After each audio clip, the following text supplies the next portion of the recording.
It's every element of hip hop. It was 50-50, bro. If you look at the pictures, just go see the pictures. You'll see it. I mean, there's still a good bunch still riding off of the culture and still here and still present. But why do you think there's not more now? There is more. The problem is, now we're talking about another subject. The subject is called colorism. Colorism. So Fat Joe's the white Puerto Rican with green eyes, but you got Carmelo Anthony, you got Jim Jones, you got Fabulous, you got Lloyd Banks, you got Pop Smoke. Let's get into it. I'm gonna pose you the question: is there racism in the Latinx community? If so, how and why?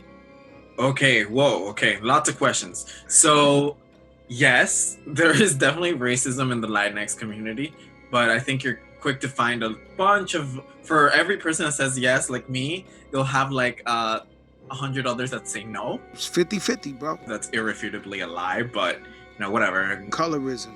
So Fat Joe's the white Puerto Rican with green eyes, but you got Carmelo Anthony, you got Jim Jones, you got Fabulous, you got Lloyd Banks, you got Pop Smoke. Colorism. It sounds like Fat Joe is alleging that Black Americans are the ones separating the Latino community. That somehow, because they are Black Latinos that Black Americans embrace, that he should be regarded and viewed as the same because they are both Latino. Well, what does the Latino community have to say? Another thing that you might hear is todos somos, insert whatever nationality. Like, todos somos venezolanos, todos somos cubanos, todos somos whatever. But at the end of the day, that whole emphasis on placing national identity before race really does attempt to erase the racial struggles that people face.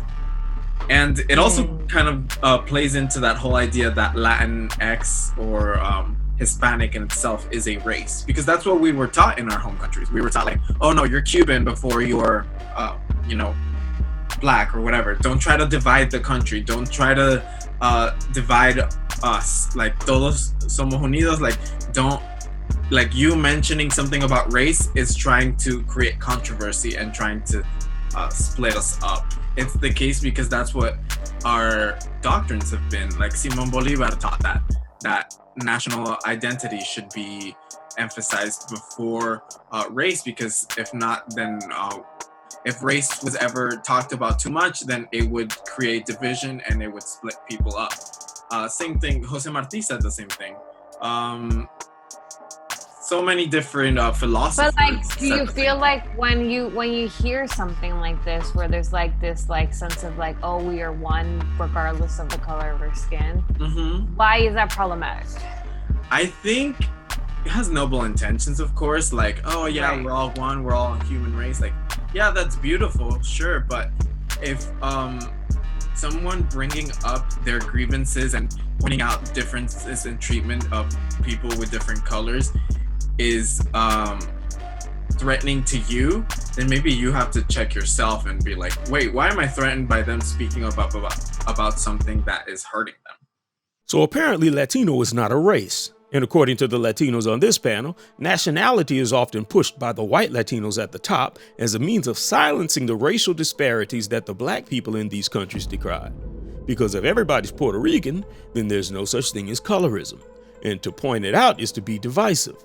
Fat Joe describes himself as a white Latino with green eyes, but then acts brand new when the subject of race within the Latino community arises. His own culture doesn't even view each other as being the same, nor does the Latino community at large. An interesting moment during this interview that I'd like to highlight.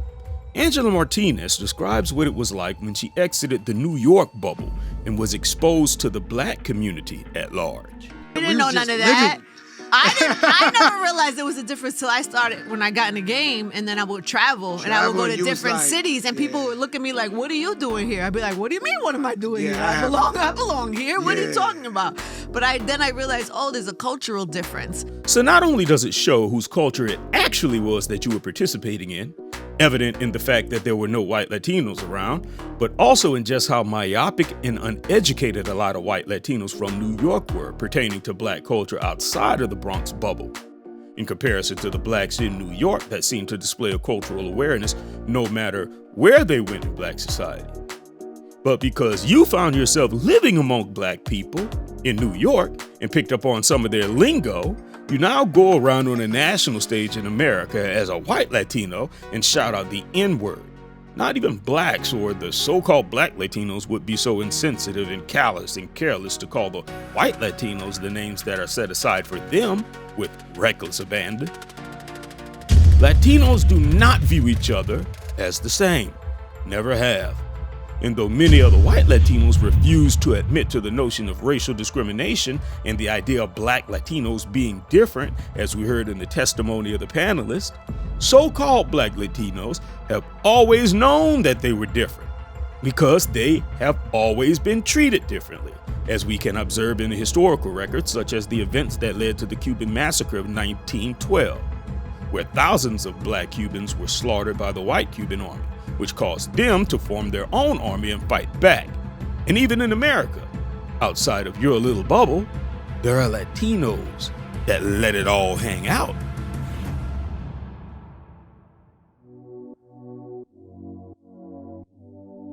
When we don't want to sign to no blacks. Right. Southsiders do want, guess, I don't want to speak on that, but we don't want to sign to no blacks. You know what I'm saying? Is that because of the prison shit? It's not a racist thing? Help me understand, because when you say that out loud, it sounds crazy. It's because like this. It's like this. It's like, I go to jail, I rock with my race.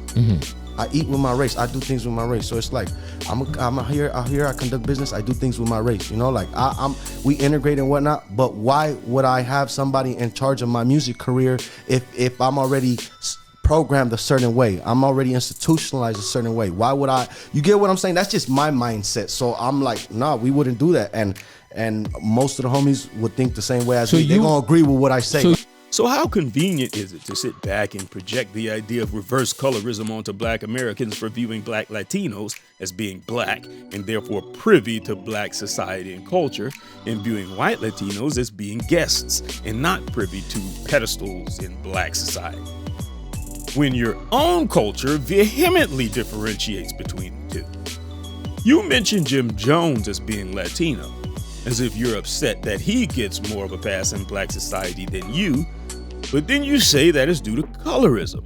Well, not sure if you saw just how light-skinned Jim Jones is, so that debunks the notion of colorism, which is to show preference to a particular skin tone within a particular group. So that debunks the idea of light-skin discrimination. So you're only left with the race card. And that's a conversation you probably don't want to have.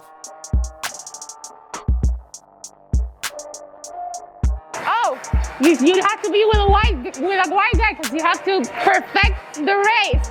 Oh, your hair, like, qué pelo malo. Ay, para ser una negra eres bastante linda. Oye, pero qué negra fina. That's what it's like. As an Afro-Latino, I've experienced all forms of racism. I've experienced racism that is very covert and passive. Cuando uno va a solicitar trabajo, una de las cosas que te miran es el pelo. Te dicen que te tienes que peinar, pero ahora mismo yo estoy peinada. I've also experienced direct racism, been called racial slurs.